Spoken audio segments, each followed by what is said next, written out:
Well, hello, and welcome back to another episode of Let's Turn This Box Truck into a Cool RV. And today is May 18th. It's a beautiful Friday. Actually, it's kind of a cool and rainy Friday, but this time of year, it's still a beautiful Friday. Anyways, it's a pretty exciting day today. Yesterday, late in the day, I picked up the RV from a place that does foam, blown foam, sprayed foam installations, and I got it spray foamed. Total bill was $400. I figured that was not too bad for the job they did. So let's go take a look. With no more waiting, let's check it out. It's spray foamed. Boy, what a difference it makes. It just really quiets everything up and kind of closes things in a little bit. So, like I said, I think they did a good job for the $400. I'm not complaining at all. You can see the shelves came out nicely. I had some cardboard over the back window and cardboard over those shelves to keep the spray foam out. And it looks like they made a very efficient use of the spray foam. You know, they didn't fill the cavities, but they put in just enough so they didn't have to trim a whole lot.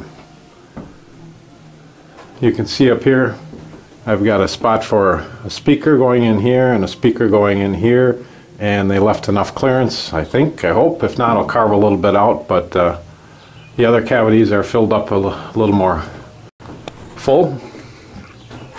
And you can see my 3 skylights. Now you can actually see where the skylights are going to be. So I think this worked out fairly nicely as well. When I picked it up yesterday, they still had the cardboard over the skylights, and I peeled that cardboard off, and what a difference. What about how much light came in. Really, those skylights are going to add a lot of light. So this is underneath the bed area in the back, and that's all spray foamed as well.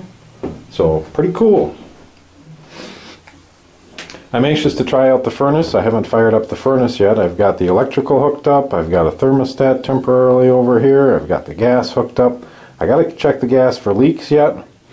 And other than that, it's about ready to fire up. I still haven't leak tested any of my plumbing stuff. The plumbing stuff is really just roughed in at this point. So I got a little more work to do there as well. So other than that, a lot of the rough end wiring is done.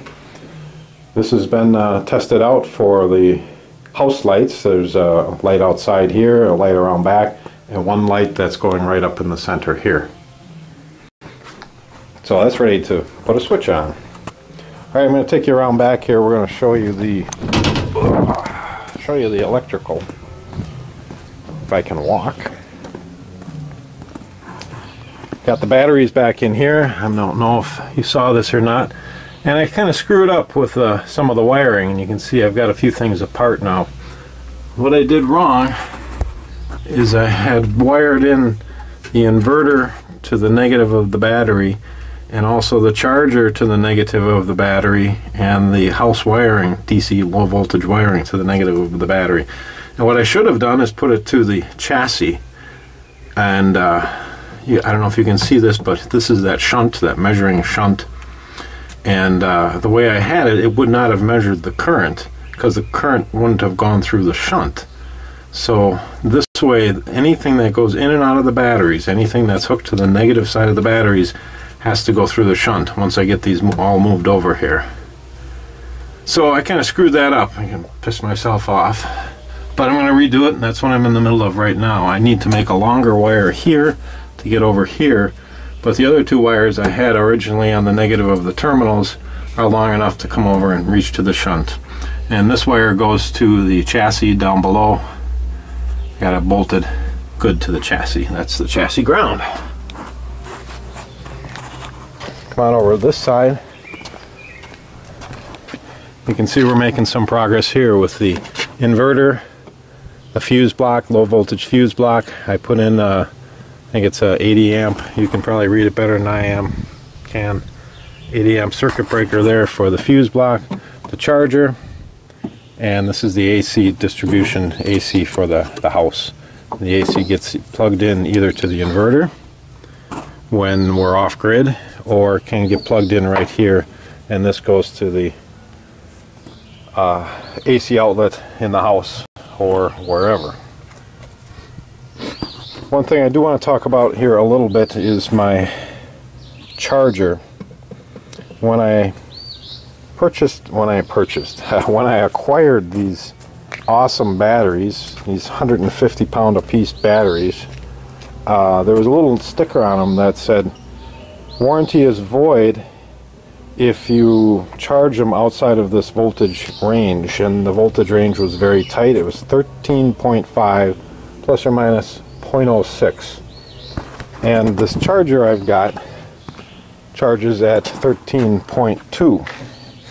So I wrote the company and got a really helpful technician, a guy named David, and he went back to the engineers and he sent me some modifications to put in a potentiometer so that I can adjust that voltage and bring it to the proper 13.5 for the batteries. I haven't made the modifications yet.